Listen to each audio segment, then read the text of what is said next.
Marshal Bill Burns, and nobody likes a quitter.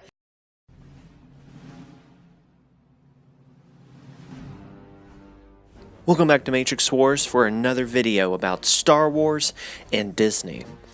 Now, the topic of this video is something that came upon me as a revelation as I was pushing buggies in the middle of a parking lot that I had to do in my minimum wage job.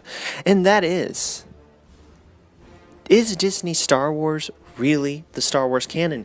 And in my opinion, no, it's not. Now, a lot of people might go automatically in saying, well, Disney bought the franchise, so obviously they have full creative control over the canon. And I say, no. I would totally agree with that sentiment and that statement, mind you. If, of course, Disney actually did something worthwhile with the Star Wars canon and made good movies, made good content, and made things that the Star Wars fans would cherish, love, behold, and just objectively love forever. But to the point now where the Star Wars canon that George Lucas himself created, which is now under the title of Legends, is truly a legend, because it's like, oh my gosh, I heard Legends, that there was actually good Star Wars content. Did you hear about it? It happened under the reign of George Lucas. Oh, I wish that I was in those days now, right? So, I look at the whole grand scheme of this and say, no, Disney, no, I don't think so. You're not doing so well with Star Wars. Heck, I wouldn't put you in charge of many other franchises. I mean, do you know what you're like with Star Wars? I mean, you're kinda like... You put your leg up here to get a little leverage when some wacky resident decides to play Jedi Knight with a surgical laser. Look out!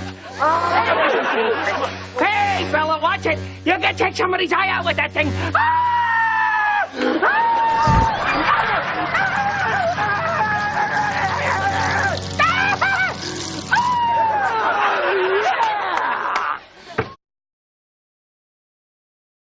So what am I saying about the Star Wars franchise? What am I saying about all of this? It's simple. Disney, you have not been good caretakers of the Star Wars franchise. No, I do not consider Episode 7, The Force Awakens, Episode 8, The Last Jedi, Rogue One, or Solo, A Soy Wars Story to be part of the Star Wars canon. I will not allow it to be a part of it. And as much as you say you are writing this as true canon, it's become quite clear that you're just fanboying. All of this is just a big fanboy thing. When reading The Last Jedi and when watching it on the silver screen, it seemed like someone went to www.starwarsfanfiction.com and got the first story that came to mind. I mean, it doesn't look like it was written by competent screenwriters. It wasn't created with an imagination and an in-depth perception within the lore of Star Wars. No, it didn't. Instead, it just sounded like, man, I really like the original trilogy. I'm just going to copy and paste it all over this other movie. Oh, and how about the next one? And the next one.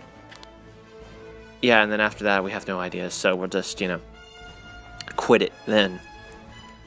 We haven't had a good Star Wars movie since Star Wars Episode 3 Revenge of the Sith, which was generally regarded as a very good Star Wars movie, and in my personal opinion, the best Star Wars movie.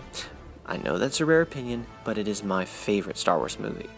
And nothing Disney has ever made will hold a candle to what Revenge of the Sith was, in my opinion. So, tell me what your thoughts are. And as always, may the Force be with you. What time is it? Amputation time!